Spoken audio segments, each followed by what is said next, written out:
welcome everyone to this session from the BMJ Group at the Innovation Expo. We're delighted to be here. The session is on the idea most likely to make the biggest impact on healthcare in 2020. I'm Fiona Godley, I'm Editor-in-Chief of the British Medical Journal, and this session is to some extent light relief with a serious purpose. A single idea has the potential to change healthcare forever, and the UK has an impressive tradition of innovation that has transformed healthcare, from the injection of cowpox into a small child to prevent smallpox, which has led to worldwide vaccination. The list is long. Penicillin, diuretics, beta blockers, H2 blockers, CT scanning, MRI scanning, IVF, all of which are now in routine application around the world, and I think we can all say have genuinely transformed patients' lives. The BMJ have invited 4 innovative champions to battle out a decision from you, really, about what comes next, in front of a guest panel to help you decide which idea is most likely to make the biggest impact on healthcare by 2020. Underneath your seats, you will find 4 cards, which you will use at the end to make your choice. And to help you decide on your choice, as I say, we have 3 distinguished guests who will cross-examine the pictures and offer their expert opinion. So let me introduce the panel. First, we have Professor Sir Bruce Keogh. Bruce has been NHS Medical Director since November 2007 and is responsible for the clinical programs and healthcare quality within the Department of Health. Welcome, Bruce. Then we have Vivienne Parry, OBE, who is an acclaimed science writer and broadcaster. Many of you will remember her as presenter of Tomorrow's World, though she says to me that none of the things that she presented so energetically have come to anything. I can't believe that's quite true. We remember her guessing that a mouse with a human ear attached to it was going to be big news, and it certainly has been, so welcome, Vivienne. And thirdly, we have Mr. Andy Goldberg, OBE. Andy is a surgeon, academic and entrepreneur. In 2001, he founded the Medical Futures Innovation Awards, which is frequently referred to as the medical innovation equivalent of the Oscars. Welcome, Andy. Now, let me explain how this will go about. There are going to be 4 pitches. Each one will be given strictly 8 minutes maximum to present their case. After each pitch, our guest panel will offer some comments and ask questions of the presenter. And then once all 4 panels experts have presented their case, you will be asked to vote using those cards under your seat. So, on to our first pitch. I would like to introduce Professor Josh Silver, Director of the Centre for Vision in the Developing World. He should be coming on any minute. Here he is. Josh describes himself as an experimental atomic physicist who became interested in vision in the mid-1980s, when, out of curiosity, he created several fluid-filled lenses. Josh is going to tell us how to make eyeglasses for everyone in the world who needs them for about £1 and deliver them without the need for eye care professionals. Over to you, Josh. Thank you very much. You shouldn't clap until you hear what I've got to say.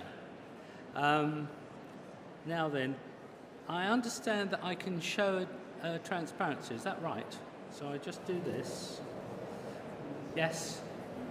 So I'm going to show you how to make eyeglasses for everyone in the world who needs them for about £1, and deliver them without an eye care professional. You probably think that's impossible, but it is possible.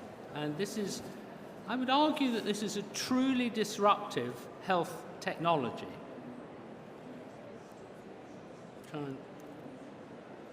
Yeah. So, I'd like to start with an experiment.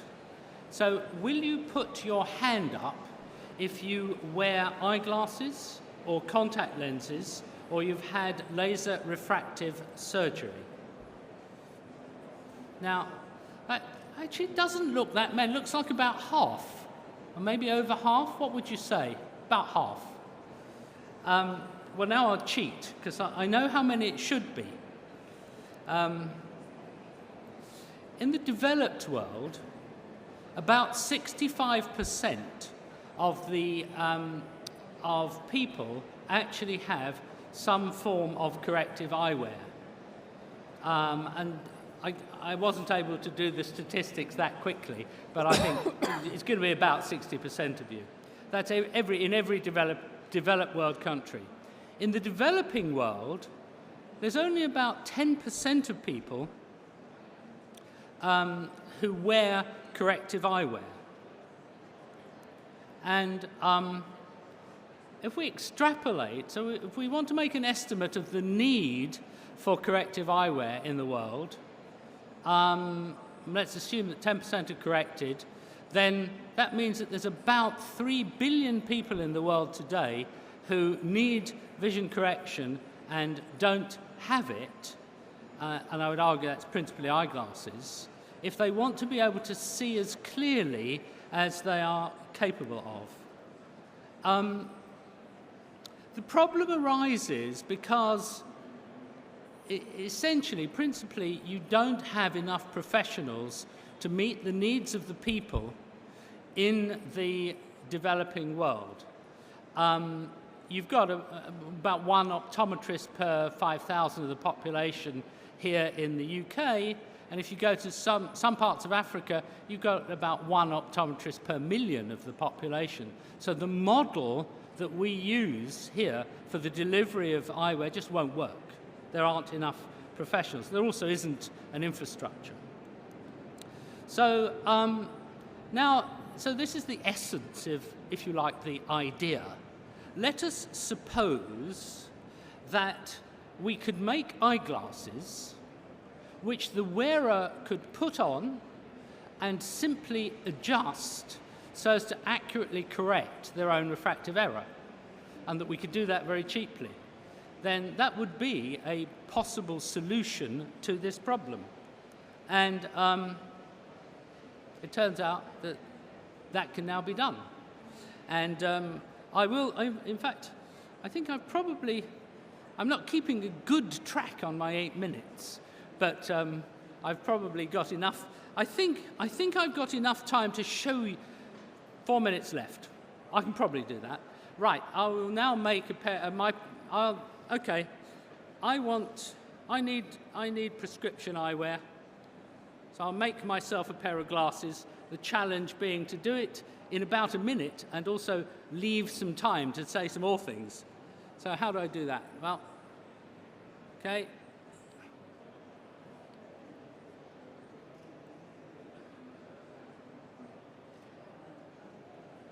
Okay, I can now see the camera that's looking at me, both of my eyes. Fine. In that process, I created spectacles to my vision.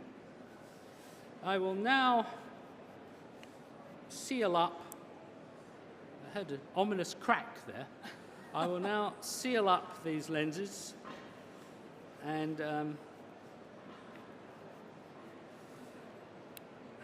okay. And I will take a pair of scissors out of my pocket and I will remove these adjusters. There we are. Take them off. And there we are. That's a pair of do-it-yourself eyeglasses. Of course, I have another pair, which I prepared earlier. So they look like this, right? And this is the pair I prepared earlier. And that's it. That's the process of delivering eyewear for yourself.